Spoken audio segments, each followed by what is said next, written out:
मगर सुहाग रात वाले दिन जैसे ही अमर त्रिशा के करीब जाने की कोशिश करता है, उसके पैरों के नीचे से जमीन खिसक जाती है। वो हैरान होते हुए कहता है, त्रिशा, तुम एक किन्नर, मेरे साथ इतना बड़ा धोखा। किन्नर पत्नी। देवापुर गांव में मंगत नाम का एक खेत मजदूर रहता था। मंगत कहने को तो मजदूर था, मगर था किस्मत का धनी, क्योंकि मंगत जब गोरा से शादी करके उसे घर लाता है तो पास पड़ोस की महिलाएं गोरा को देखकर दंग ही रह जाती हैं। ओए ओए, बहू तो अप्सरा जैसी लेकर आए हैं। मैं तो इसे अप्सरा बहू कहूंगी, अप्सरा बहू। मंगत की तो किस्मत ही खुल गई। ऐसी गोरी अप्सरा सी बहू कोई ऐसी थोड़ी ही ना मिल जाती है।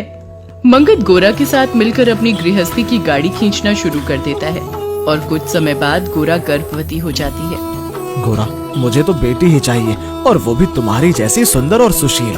पर मुझे तो लड़का चाहिए जी, वो भी आपकी तरह हट्टी कट्टी देह वाला। मंगत और गोरा दोनों पति पत्नी गर्भ में पल रहे बच्चे को लेकर रोज रोज इसी तरह की बातें करते रहते हैं। फिर एक दिन बाहर तेज बारिश हो रही होती है और तभी घर के अंदर से बच्चे के रोने की आवाज सुनाई देती है। मंगत ये आवाज सुनकर खुशी से फूला नहीं समाता। शुक्र भगवान का, लगता है बच्चे ने ठीक ठाक से जन्म ले लिया, जरूर बेटी ही होगी। मगर तभी दाई मंगत के पास आकर कहती है, अरे मंगत बेटा, जल्दी चल, बहू तुझे बुला रही है। सब ठीक ठाक तो है ना दाई माँ? अरे कुछ ठीक नहीं है रे। मंगत भागते भागते अंदर जाता है और देखता है कि गोरा अंतिम सांसें ले रही है। गोरा, ये तुम्हें क्या हुआ गोरा? मेरा और आपका इतना ही साथ था जी, अब दुनिया से जाने का समय आ गया है। अपना बच्चा तुम्हारे हवाले कर जा रही हूँ, इसका ख्याल रखना। ये कहकर गोरा दम तोड़ देती है और तभी मंगत की नजर बच्चे पर पड़ती है तो उसके पैरों तले से जमीन ही खिसक जाती है और मुंह से चीख निकलती है। किन्नर? क्या मेरे घर किन्नर बच्ची ने जन्म लिया है? कुछ देर बाद जैसे ही बारिश बंद होती है, मंगत अपनी किन्नर बच्ची को गोद में उठाकर जंगल की तरफ चल देता है। वो चलते चलते सोचता है, हे ईश्वर, तूने मेरे साथ बहुत बड़ा धोखा किया है। पत्नी को अपने पास बुला लिया और ये किन्नर बच्ची मुझे थमा दी। इसे औलाद कहूँ या अभिशाप। यही सोचते सोचते मंगत एक पेड़ के नीचे आता है और बच्ची को बड़ी ही बेदर्दी से जमीन पर रखकर वहाँ से चल पड़ता है। अब इस अभागी को सांप डसे या शेर खाए, मुझे क्या, मेरे सर से तो ये बला हमेशा के लिए टल ही गई। ये कहते हुए मंगत मुश्किल से 4 कदम ही चल पाता है कि तभी उसके सामने सचमुच का शेर आ जाता है।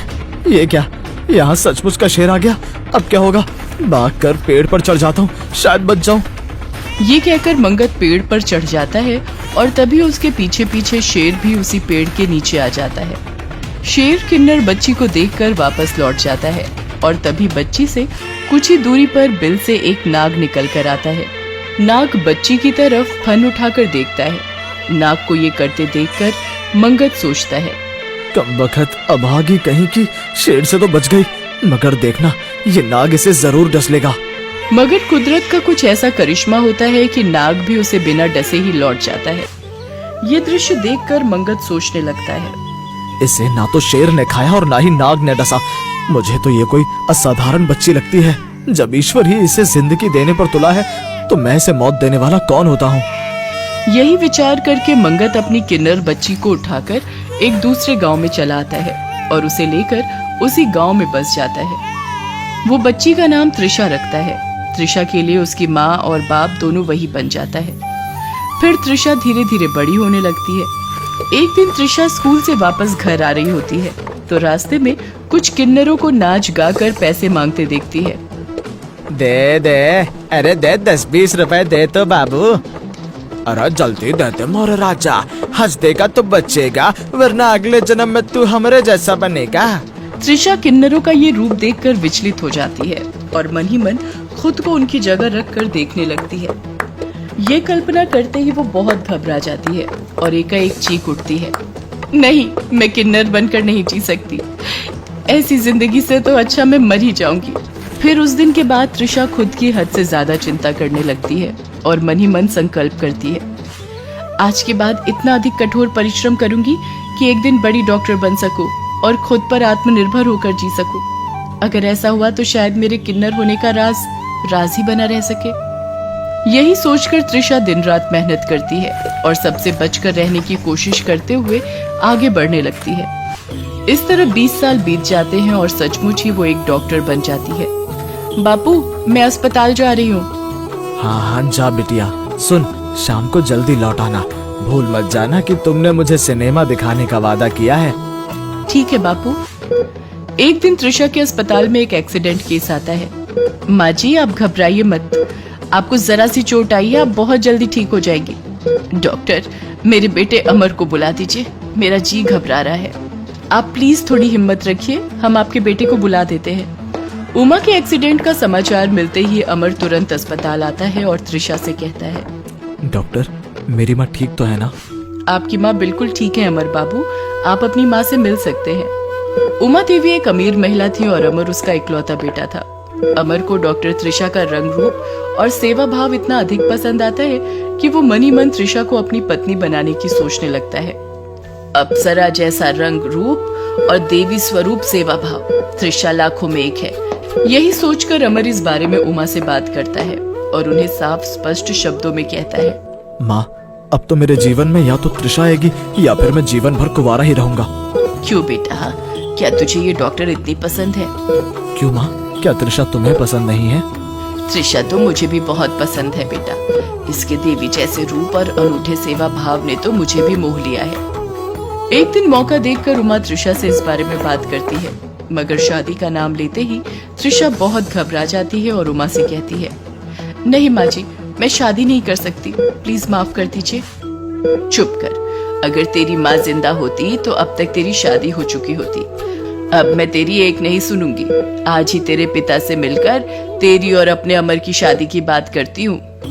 ये कहकर उमा अपने बेटे अमर की पसंद की अपने घर की बहू बनाने पर अड़ जाती है और त्रिशा दुल्हन बनकर अमर के घर आ जाती है।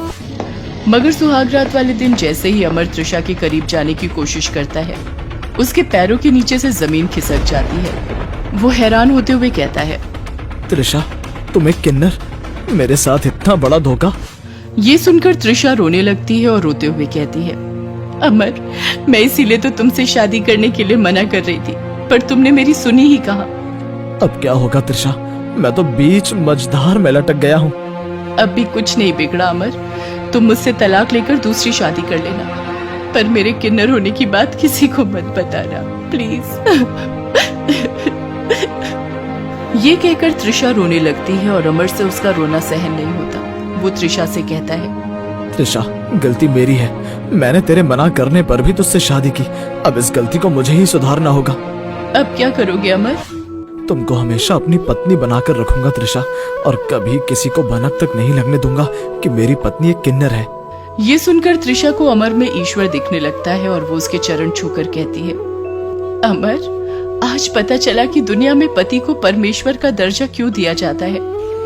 समय बीतता जाता है और कुछ दिनों तक तो त्रिशा के किन्नर होने का राज छिपा रहता है, मगर फिर एक दिन उमा को इस बात का पता चल जाता है। ये पता चलते ही उमा को अमर की चिंता सताने लगती है और वो सोचती है, ओहो, ये तो मुझसे बहुत बड़ी भूल हो गई, मैं एक किन्नर को अपने घर की बहू बनाकर कभी नहीं रख सकती। यही सोचकर उमा अमर को त्रिशा को घर से निकालने के लिए मजबूर करना चाहती है, मगर अमर त्रिशा को किसी भी कीमत पर छोड़ने को तैयार नहीं होता, तो वो त्रिशा से दुश्मनी करने लगती है। अब तो इस किन्नर को मैं हथेलियां पीटकर नाचने गाने के काबिल भी नहीं छोड़ूंगी, अब तो इसे मरना ही पड़ेगा। ये कहकर उमा अपने 2 नौकरों राधे और राघव के साथ मिलकर त्रिशा को उठाकर जंगल में ले आती है। नौकर त्रिशा को एक पेड़ से बांधकर उस पर पेट्रोल डाल देते हैं। त्रिशा रोते हुए उमा से कहती है, मुझे मत मारो माँ जी, अगर आप कहेंगी तो मैं आज ही आपका घर छोड़कर चली जाऊंगी। तू जिंदा रहेगी तो मेरा नादान बेटा तुझे कभी नहीं छोड़ पाएगा, इसीलिए तुझे तो आज मरना ही होगा। ये कहकर उमा राधे को आग लगाने के लिए कहती है, मगर जैसे ही राधे त्रिशा को आग लगाने के लिए आगे बढ़ता है, अचानक ही एक शेर दहाड़ते हुए उधर आ जाता है और साथ ही नाग भी बिल से बाहर आ जाता है। नाग राधे के पैर पर डस लेता है और राधे वहीं जमीन पर गिर जाता है। फिर जैसे ही शेर उमा की तरफ आता है, वो घबरा जाती है और राघव से कहती है, अरे राघव भाग, अब इस अभागी किन्नर को तो शेर ही खा जाएगा, हम क्यों अपनी जान जोखिम में डालें। ये कहकर उमा और उसका नौकर राघव वहां से भाग खड़े होते हैं और त्रिशा रोते हुए कहती है, हे ईश्वर, ये किस पाप की सजा भुगत रही हूं मैं। त्रिशा ये कह रही होती है कि तभी अचानक से उसे एक आवाज सुनाई देती है, त्रिशा बेटी, तुम रो मत, अब मैं आ गई हूँ। तुम कौन हो? मैं तुम्हारी माँ गोरा हूँ बेटी। ये कहकर गोरा की आत्मा प्रकट होती है और त्रिशा अपनी माँ को देखकर बिलक बिलक कर रोने लगती है। गोरा उसे इस तरह रोते देखकर समझाते हुए कहती है, बेटी, आज के बाद तुझे कोई किन्नर नहीं कहेगा। मैं एक पवित्र आत्मा हूँ और ईश्वर ने मुझे ऐसी शक्तियां दी हैं कि मैं आसानी से तुझे इस दोष से मुक्त कर सकती हूँ। ये कहकर गोरा की आत्मा त्रिशा को किन्नर के श्राप से मुक्त कर देती है और फिर अदृश्य हो जाती है। खुद को संपूर्ण औरत के रूप में देखकर त्रिशा गदगद हो जाती है। उसी समय अमर भी वहां आ पहुंचता है और त्रिशा को